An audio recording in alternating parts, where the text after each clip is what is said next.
Hello everyone. देखिए बच्चों, आपका जो 8th क्लास का फर्स्ट चैप्टर चल रहा था उसके अंदर जो हमारा लास्ट टॉपिक था प्रिपरेशन ऑफ द सोयल, वो हमने डिस्कस किया था। लेकिन जो आज का हमारा जो टॉपिक है डियर स्टूडेंट्स, वो है सोविंग। जो सोविंग प्रोसेस है, सोविंग का यहाँ पे सिंपल सा मीनिंग है कि जो हम सीड सोयल के अंदर डालते हैं वो कैसे ग्रो करते हैं, किस टूल्स की वजह से हम उन सीड को सोयल के अंदर डालते हैं, आज हम वो डिस्कस करेंगे। ओके, तो जो आपका एग्रीकल्चर इम्प्लीमेंट्स जो टॉपिक था उसके अंदर जो फर्स्ट टूल था उसका नाम था प्लग। तो जैसे ये हमारा किसका डायग्राम है डियर स्टूडेंट्स, प्लग का डायग्राम है। और जो सोविंग प्रोसेस है क्या है, it is the most important part of the crop production. Crop को अगर हमें ग्रो करना है तो मोस्ट इम्पोर्टेंट पार्ट क्या है उसका, सोविंग। क्योंकि विदाउट सीड हम कोई भी एक नई क्रॉप को ग्रो नहीं कर सकते। Before sowing good quality clean and healthy seed should be collected.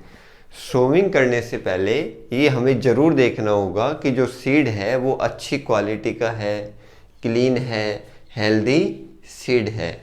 अगर मान लीजिए हम जो सीड सिलेक्शन वो ख़राब करते हैं तो जो क्रॉप ग्रो होगी डियर स्टूडेंट्स वो भी कैसी होगी, ख़राब होगी। और जो क्रॉप का जो प्रोडक्शन होगा वो भी ख़राब होगा और कम होगा। अब क्वेश्चन ये होता है कि भाई मान लीजिए हम किस सीड को अच्छा बोलेंगे, किस सीड को खराब बोलेंगे। अब क्या करना, एक बाल्टी लेना और उसके अंदर वीट के सीड डालना, ठीक है।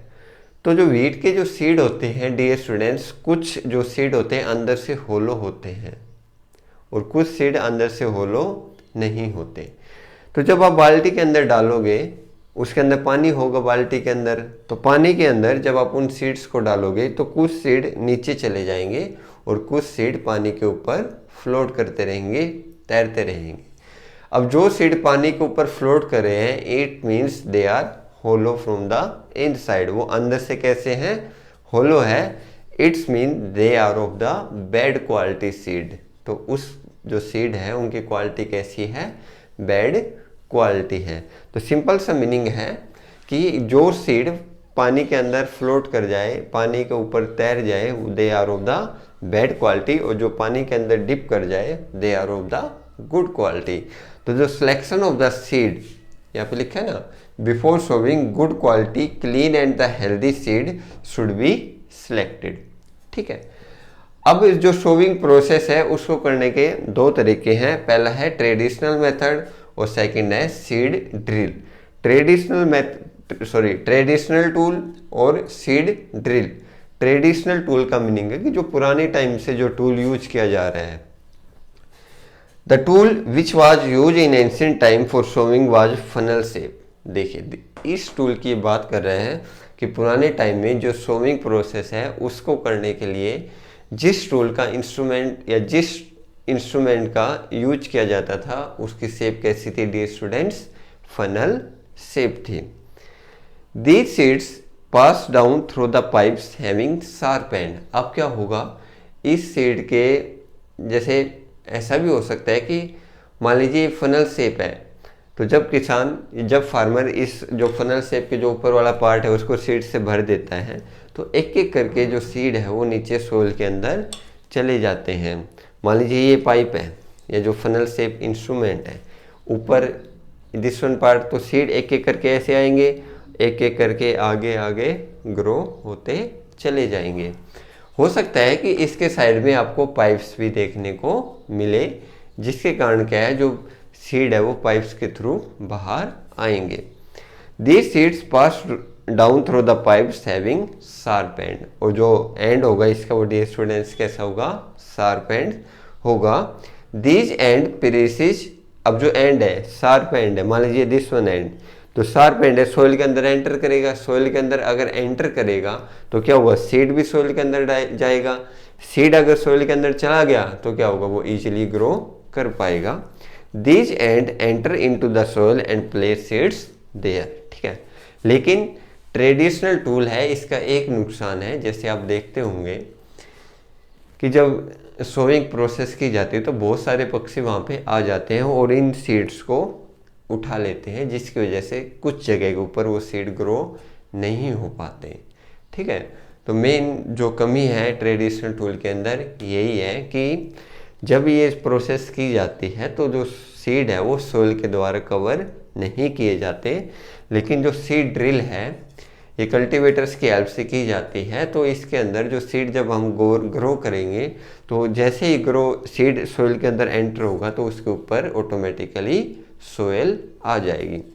तो क्या होता है, कल्टीवेटर्स की तरह इंस्ट्रूमेंट होता है और डियर स्टूडेंट्स इसके ऊपर एक बॉक्स सा बना हुआ होता है।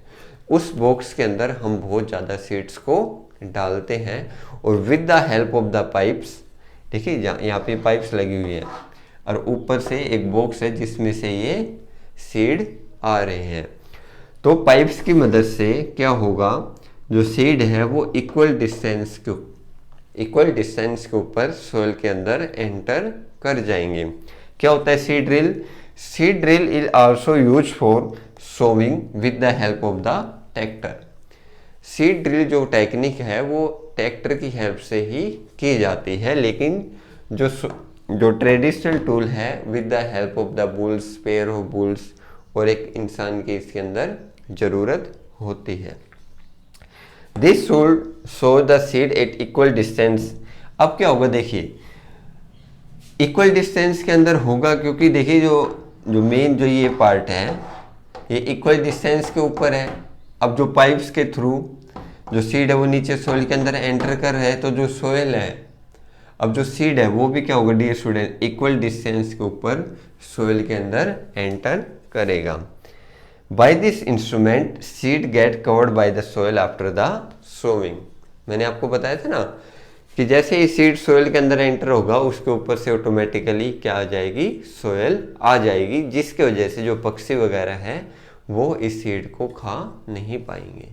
ठीक है, और सीड ड्रिल से एक और फायदा है कि ये टाइम प्लस जो लेबर है उसको भी बचाता है। ठीक है, अब क्वेश्चन ये अराइज होता है कि इक्वल डिस्टेंस के ऊपर सीड की ज़रूरत क्यों पड़ी? ऐसा क्यों नहीं हुआ कि छोटे छोटे डिस्टेंस के ऊपर हमने बहुत सारे सीड उगा दिए और इससे क्या होगा, एक तरीके से अगर देखा जाए कम डिस्टेंस के ऊपर अगर हम सीड उगाएंगे तो जो क्रॉप की प्रोडक्शन है वो ज़्यादा होगी। लेकिन डियर स्टूडेंट्स अगर किसी भी प्लांट्स को ग्रो करना है तो उसके लिए प्रॉपर अमाउंट में सनलाइट रिक्वायर्ड होगी, प्रॉपर अमाउंट में जो सोइल है उससे न्यूट्रिएंट्स की रिक्वायरमेंट होगी। अगर कम डिस्टेंस के ऊपर होगी तो जो प्लांट्स है उसको प्रॉपर अमाउंट में ना तो सनलाइट मिल पाएगी और ना ही जो न्यूट्रिएंट्स है from the soil they will also be not absorb by the plants. ठीक है, इसलिए क्या होता है कि इक्वल डिस्टेंस के ऊपर सीड को ग्रो किया जाता है। तो अब तक हमने दो पढ़ लिया है, एक तो प्रिपरेशन ऑफ द सोइल और सेकंड है सोइंग प्रोसेस। इसके बाद जो नेक्स्ट टॉपिक होगा उसके अंदर हम पढ़ेंगे adding manure and the fertiliser. अब हमने सोइल तैयार कर ली, फिर उसके अंदर सीड डाल दिया, फिर उसके बाद डियर स्टूडेंट्स हम उसके अंदर क्या डालेंगे, मैन्योर एंड दी फर्टिलाइजर्स। ये जो हमारा नेक्स्ट लेक्चर होगा उसके अंदर हम डिस्कस करेंगे। And thanks lot, have a nice day.